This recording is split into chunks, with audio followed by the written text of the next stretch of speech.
तारीख के 26 अक्टूबर वाले एपिसोड में हमने आपको बताया कि किस प्रकार कश्मीर का भारत में विलय हुआ। राजा हरि सिंह ने इंस्ट्रूमेंट ऑफ एक्सेशन पर दस्तखत किए और कागज पर कश्मीर भारत से जुड़ गया। लेकिन फैक्ट ऑफ द मैटर यह है कि आज भी पाकिस्तान कश्मीर के एक बहुत बड़े हिस्से पर कब्जा किए बैठा है और सिर्फ कागज पर दस्तखत से मामला सुलझना होता तो कश्मीर में इतना खून खराबा न हुआ होता। 26 अक्टूबर की सुबह हरि सिंह की कलम से निकली स्याही सूखी भी नहीं थी और बारामूला की जमीन खून से लाल होने लगी। पाकिस्तानी कबीलाई लड़ाकों का लश्कर बारामूला पर कब्जा कर चुका था।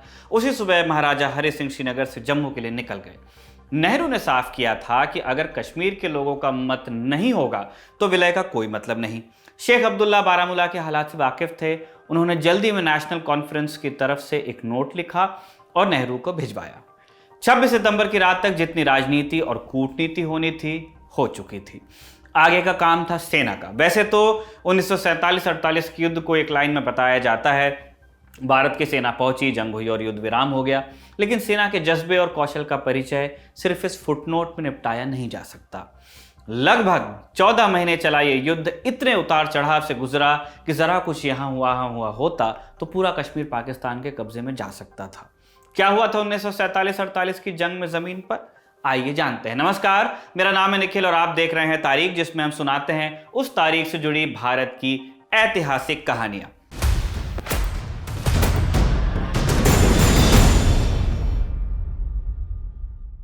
आज 27 अक्टूबर है और आज ही की तारीख का संबंध है भारत पाकिस्तान के बीच हुए पहले युद्ध से।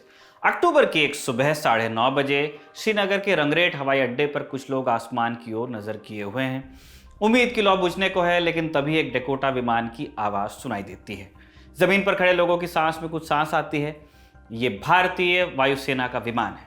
लैंडिंग के बजाय विमान आसमान के चक्कर लगाने लगता है।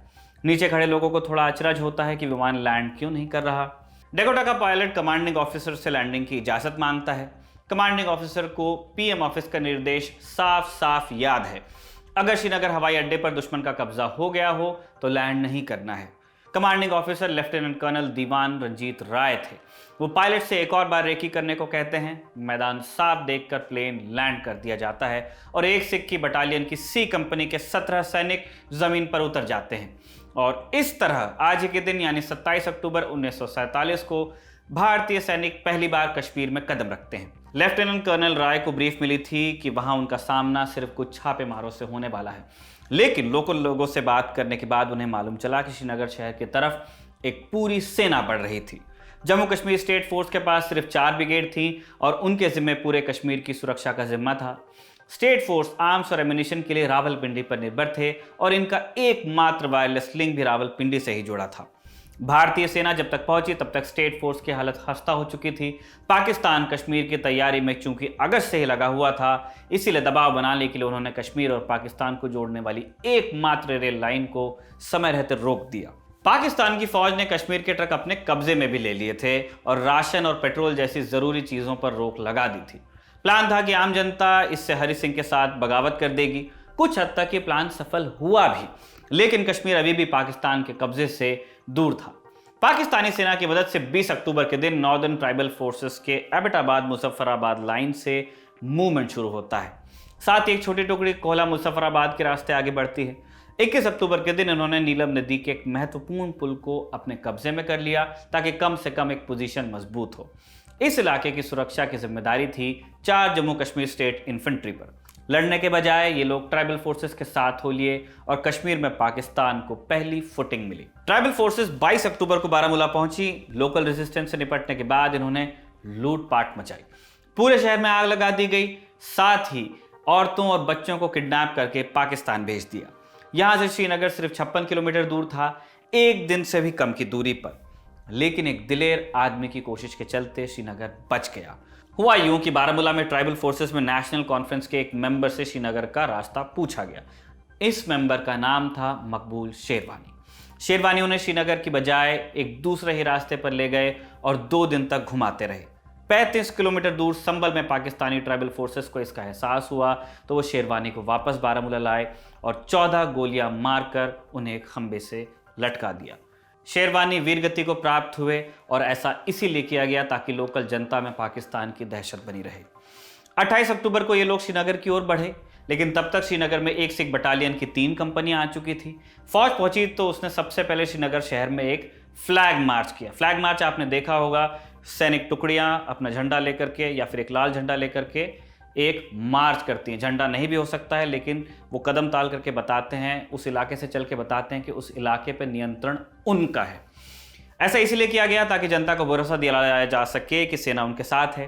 नेशनल कॉन्फ्रेंस भी तब तक हरकत में आ चुकी थी। लोगों को जोड़कर एक लोकल मिलिशिया का गठन किया गया ताकि पाकिस्तानी कबीलाई लड़ाकों का सामना किया जा सके। 28 अक्टूबर की सुबह 9 बजे पहली लड़ाई हुई। भारतीय फौज की ताकत बहुत कम थी उस वक्त। इस लड़ाई में लेफ्टिनेंट कर्नल दीवान रंजीत राय वीरगति को प्राप्त हुए। किसी तरह एक सिख बटालियन ने कबीलाई लड़ाकों को लेकिन फिर भी रोक के रखा। 2 नवंबर की शाम तक 161 इन्फेंट्री ब्रिगेड की 3 बटालियन, 1 मशीन गन कंपनी और 1 आर्टिलरी बैटरी श्रीनगर लैंड कर चुके थे। जैसे बटालियन में कंपनियां होती हैं इन्फेंट्री के, वैसे ही आर्टिलरी में बैटरीज होती हैं। एक गन्स का समूह, उसको हम बैटरी कहते हैं, उसके साथ में उनके ट्रूप्स भी होते हैं। सेना ने फौज को 2 टुकड़ियों में बांट दिया। एक हिस्सा श्रीनगर की रक्षा के लिए रुका रहा और दूसरा हिस्सा पहुंचा बारामूला से आती फोर्स का सामना करने। ये फौज शालाटांग पहुंची और उन्होंने डिफेंसिव पोजीशन ले ली। यहाँ बगल में कुछ दूर झेलम नदी बहती है और आगे रास्ता बारामूला और गुलमर्ग की तरफ निकलता है। छुपते छुपाते 7th इंडियन लाइट कैवलरी के राइफल ट्रूप्स भी दुश्मन की पोजीशन के पीछे जा पहुंचे और 7 नवंबर तक एक कुमाऊं रेजिमेंट ने राइट फ्लैंक से पोजीशन संभाल ली। राइट फ्लैंक मतलब अगर आपका सीधा सामने मोर्चा है तो उसके दाहिनी तरफ का ये इलाका, दोनों बगल जो आपकी होती है वो आपके फ्लैंक्स हैं और सामने आपका मोर्चा है जो आपका कटिंग एज है, जिससे आप आगे बढ़ रहे हो। अगर फ्लैंक आपको सुरक्षित है तभी आपका मोर्चा सुरक्षित रहेगा। अब चूंकि फ्लैंक पर कुमाऊं रेजिमेंट आ गई थी, इसीलिए ट्राइबल फोर्स पूरी तरह से घिरने लगी। सेना ने फॉरवर्ड पोजीशन से अटैक किया और पीछे से कैवलरी और राइट से एक कुमाऊं ने धावा बोला तो कबीलाई लड़ाकों के पैर उखड़ गए। इस लड़ाई में 472 कबीलाई मारे गए और वो पीछे हटने को मजबूर हुए। मिड नवंबर तक कश्मीर में हालात ठंड के हो गए थे, अच्छी ठंड पड़ने लगी। लड़ाई थोड़ा रुकी तो भारत ने कश्मीर में सेना की ताकत और बढ़ाई। मार्च 1948 तक सेना की 5 ब्रिगेड्स कश्मीर पहुंच चुकी थी, लेकिन तब तक पाकिस्तानी सेना भी खुले तौर पर जंग के मोर्चे में आ गई थी। फरवरी के एंड में उन्होंने ऑपरेशन हैमर लॉन्च किया, जिसका ऑब्जेक्टिव था स्कर्दू, कारगिल और लेह पर कब्जा करना। लेह में सिर्फ 33 लोगों की एक राइफल प्लेटून तैनात थी, यानी 3 सेक्शन, 10-10 आदमी का एक सेक्शन। सर्दियों के महीने में 40 वॉलंटियर्स जोजिला दर्रे को पार करके लेह पहुंचे। उनकी हिम्मत के बारे में सोचिए। इनकी मदद से लेह में एक लोकल मिलिशिया बनाया गया और साथ ही एक इमरजेंसी एयर स्ट्रिप भी बना ली गई ताकि भारत के प्लेन्स वहां लैंड कर सकें। 10 मई तक पाकिस्तानी सेना ने स्कर्दू पर कब्जा जमा लिया और 22 मई तक कारगिल पर। स्कर्दू में भारतीय सेना की एक बटालियन तैनात थी उस वक्त, लेकिन उन्हें भारी नुकसान उठाना पड़ा। लेफ्टिनेंट कर्नल शेरजंग थापा की लीडरशिप में आखिरी टुकड़ी ने स्कर्दू के खारपोचो फोर्ट में शरण ली, जहां उन्होंने आखिरी फ्रंट खोला हुआ था। 13 अगस्त को खारपोचो पर भी पाकिस्तान का कब्जा हुआ। अब अगला निशाना था पाकिस्तान का लेह, जहां लोकल मिलिशिया को मिलाकर सिर्फ 150 लोग तैनात थे हमारी तरफ से। मौसम खराब था, इसीलिए ऐसे में और फेज भेजना मुश्किल हो रहा था, लेकिन भारतीय वायुसेना ने जाबाजी दिखाते हुए 23 अगस्त तक गुरखा बटालियन को लेह तक पहुंचा दिया और लेह को डिफेंड कर लिया गया। लेकिन द्रास, कारगिल और स्कर्दू अभी भी पाकिस्तान के कब्जे में थे, मतलब पहाड़ी इलाका जो प्लेन्स के ऊपर का है। वहां तक पहुंचने के लिए जोजिला दर्रे को पार करना जरूरी था और जोजिला की ऊंची चोटी पर तैनात पाकिस्तानी सेना परफेक्ट डिफेंसिव पोजीशन लिए हुए थे। आप जानते हैं कोई ऊंचाई पे है तो आपको आते हुए देख सकता है, उसे वहां से डिसलॉज करने में आपको बहुत मुश्किल होगी। ऊंचाई पर मौजूद पाकिस्तानी सेना नजर रखती थी हम पर। पेड़, जंगल, चट्टान कुछ नहीं था जिससे छिपकर अटैक किया जा सके। तब एक दूसरा प्लान बनाया गया। वेस्टर्न आर्मी के कमांडर लेफ्टिनेंट जनरल करियप्पा ने मिशन को नाम दिया ऑपरेशन बाइसन। ऑपरेशन के तहत M5 स्टुअर्ट टैंक्स को डिसअसेंबल करके श्रीनगर के रास्ते बालताल ले जाया गया। बहुत भारी होते हैं, ले जाने में टाइम लगता है, चला के भी नहीं ले जा सकते थे, वैसी सड़कें नहीं थी, इसलिए उनको खोला, कलपुर्जे वहां तक के लेके गए और वहां पे दोबारा उनको जोड़ करके टैंक बनाया लड़ाई के बीच में। पाकिस्तान को भनक नहीं लगे, इसलिए ये सारा मूवमेंट रात में किया गया। जिस दिन टैंक श्रीनगर से गुजारे गए वहां कर्फ्यू लगा दिया गया। बालताल से जोजिला तक खच्चरों वाला रास्ता जाता था। यहां मद्रास इंजीनियर ग्रुप की 2 फील्ड कंपनियों ने 2 महीनों तक दिन रात काम किया और इन रास्तों को टैंक ले जाने लायक बनाया। 1 नवंबर के दिन टैंक रेजिमेंट को लीड करते हुए मेजर जनरल थिमैया जोजिला पहुंचे। पाकिस्तान को इस ऑपरेशन की कोई भनक नहीं थी। इनफैक्ट उन्होंने सपने में भी नहीं सोचा था कि इतनी हाइट तक के कोई टैंक्स को लेके आ सकता है, इसीलिए उन्होंने तैयारी नहीं की थी। उनके पास एंटी टैंक वेपन्स नहीं थे। यानी ऐसे हथियार जिससे टैंक का सामना कर सके, क्योंकि आम गोली आप उस पर मारेंगे तो बाउंस हो जाती है, जैसे गेंद दीवार पर टकरा के उछल जाती है। आम गोली से टैंक पर फर्क नहीं पड़ता है। इसीलिए टैंक से हमला हुआ तो पाकिस्तानी सेना को जोजिला से पीछे हटना पड़ा। भारतीय सेना ने 15 नवंबर तक द्रास पर और 24 नवंबर तक कारगिल पर कब्जा कर लिया। पीछे हटते हुए पाकिस्तानी सेना स्कर्दू तक रिट्रीट कर गई। भारतीय टैंक बटालियन ने यहां भी फॉरवर्ड अटैक किया, लेकिन छड़थांग में पाकिस्तानी सैनिकों ने गजब का साहस दिखाया। पोस्ट बचाने के लिए उन्होंने टैंक के नीचे अपना सर दे दिया। 1949 आते आते युद्ध विराम की घोषणा हुई और जो जहां था उसे वहां रुकना पड़ा। सेना का काम यहां खत्म हुआ और राजनीति और कूटनीति ने सेंटर स्टेज ली।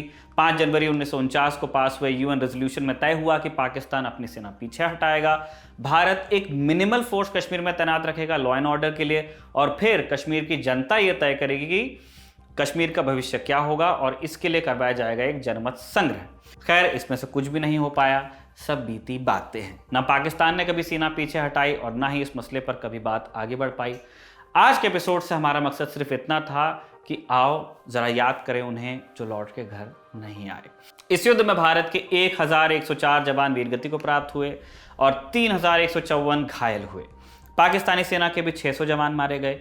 भारत ने कश्मीर के एक बड़े हिस्से जम्मू और लद्दाख को बचा लिया। गिलगित बल्तिस्तान और कश्मीर का 1/3 हिस्सा आज भी पाकिस्तान के कब्जे में है। जंग में अंतिम बलिदान देने वाले सैनिकों और उनके परिवारों को, जो जख्मी हुए उन्हें भी और उनके परिवारों को भी हमारी तरफ से नमन।